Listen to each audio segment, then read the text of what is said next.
ఇవాళ మనం demon slayer season 4 episode number 7 అయితే ఎక్స్ప్లెయిన్ చేయబోతున్నాం. అండ్ ఈరోజు మనం గీమి యొక్క పాస్ట్ గురించి అయితే తెలుసుకోబోతున్నాం. సో లేట్ చేయకుండా ఎపిసోడ్ అయితే స్టార్ట్ చేద్దాం. ఎపిసోడ్ 7 ఎపిసోడ్ 6 కంప్లీట్ అయినా కానీ స్టార్ట్ అవుతుంది. ఇప్పుడు ఇనోసుకే తాంజిరోని చూసైతే తను కూడా మోటివేట్ అయిపోతాడు. తను కూడా ఎలాగో అలా రాయినైతే జరిపేస్తాడు.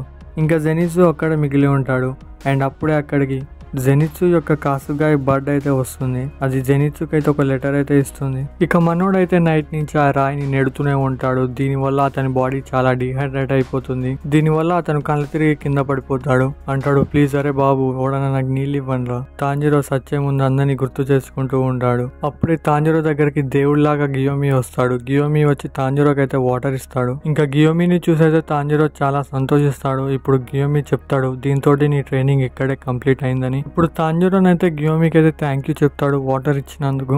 ఇక్కడ వీళ్ళిద్దరు కొంచెంసేపు చిన్నపురాల గురించి అయితే మాట్లాడుకుంటారు. నేను దాన్ని కట్ చేశాను. ఇప్పుడు నేను డైరెక్ట్ గియోమి యొక్క పాస్ట్ గురించి అయితే చెప్పబోతున్నాను. ఇప్పుడు గియోమి తన పాస్ట్ ని తాంజిరోకి ఇంకా నాకు చెప్తూ ఉంటాడు. గియోమి అంట పాస్ట్ లో ఒక టెంపుల్ లోనైతే వర్క్ చేసేదంట. అక్కడ అనాథ పోరగాళ్ళకి తిండి పెట్టడం ఇంకా వాళ్ళందరినీ చూసుకునేదంట గియోమి. ఒక రోజు గియోమి అందరి కోసం చేపలు అయితే తెస్తాడు. పాప అందరికి ఇస్తాడు కానీ అతనైతే ఏమి తినడు. ఇప్పుడు దాంట్లో నుంచి ఒక చిన్న పాప వచ్చి గియోమికి అయితే తన ఫుడ్ అయితే ఇస్తుంది. ఆ పాప పేరు వచ్చేసి సాయోమి. తన ఫుడ్ నుంచి అయితే చెప్తుంది, మీరు మమ్మల్ని చాలా బాగా చూసుకుంటున్నారు. మీ గురించి మీరైతే పట్టించుకోవడం లేదు. అందువల్లనే మీరు చాలా బలహీనంగా అయిపోయారు. అందుకే మేము మీకు ఈ ఫుడ్ అయితే ఇస్తున్నాం. ఇప్పుడు ఆ పాపకి గియోమి చెప్తాడు, నేను చాలా ట్రైనింగ్ చేశాను. అందువల్ల నాకు ఆకలి ఏమీ వెయ్యదు. అందుకే ఈ ఫిష్ ని నువ్వే తిను. ఇప్పుడు అందరూ సంతోషంగా తన ఫుడ్ అయితే ఎంజాయ్ చేస్తారు.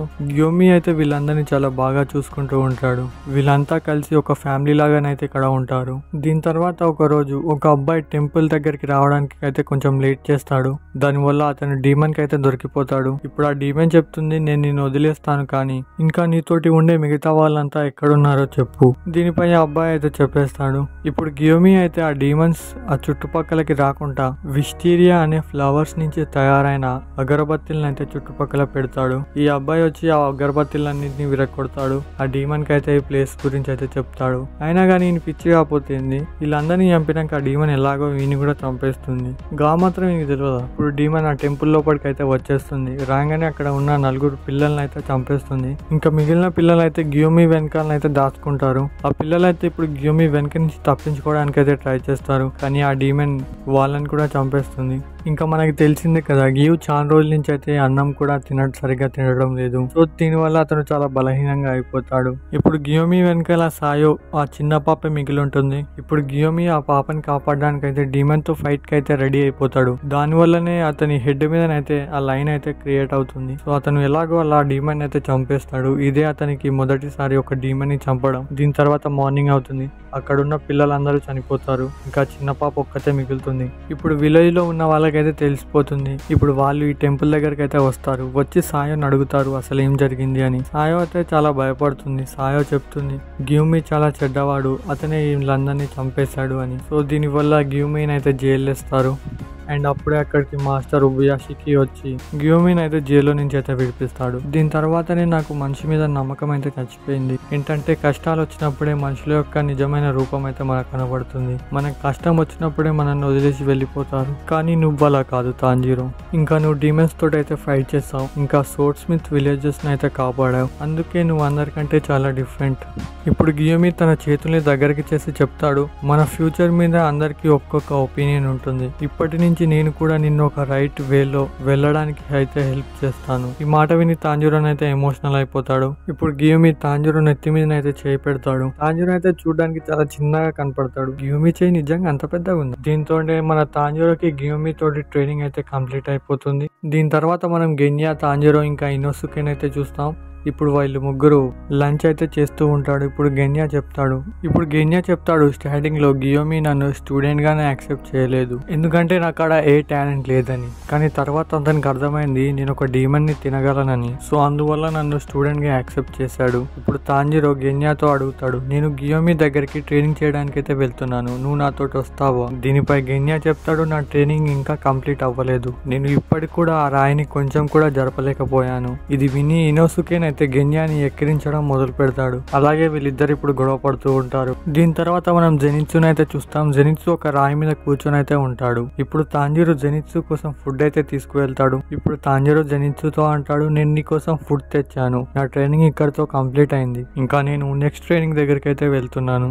మనం ఇక్కడ ఫస్ట్ టైం జెనిత్సుని ఇంత సైలెంట్ గానైతే చూస్తాం. ఇప్పుడు జెనిత్సుని ఇంత సైలెంట్ గా చూసి తాంజీరో అడుగుతాడు, అసలు నీకు ఏమైంది అని. దీనిపై జెనిత్సు చెప్తాడు, టెన్షన్ పడాల్సిన అవసరం ఏమీ లేదు, వెళ్ళి నువ్వు నీ వర్క్ కంప్లీట్ చేసుకో. దీని తర్వాత తాంజీరో ఫుడ్ అక్కడ పెట్టి అక్కడి నుంచి అయితే వెళ్ళిపోతాడు. ఇప్పుడు మనం జెనిత్సుని అయితే చూస్తాం. జెనిత్సు చేతిలోనైతే ఒక లెటర్ అయితే ఉంటుంది అండ్ జెనిత్సు తలకాయ నుంచి చాలా రక్తం అయితే కారుతూ ఉంటుంది.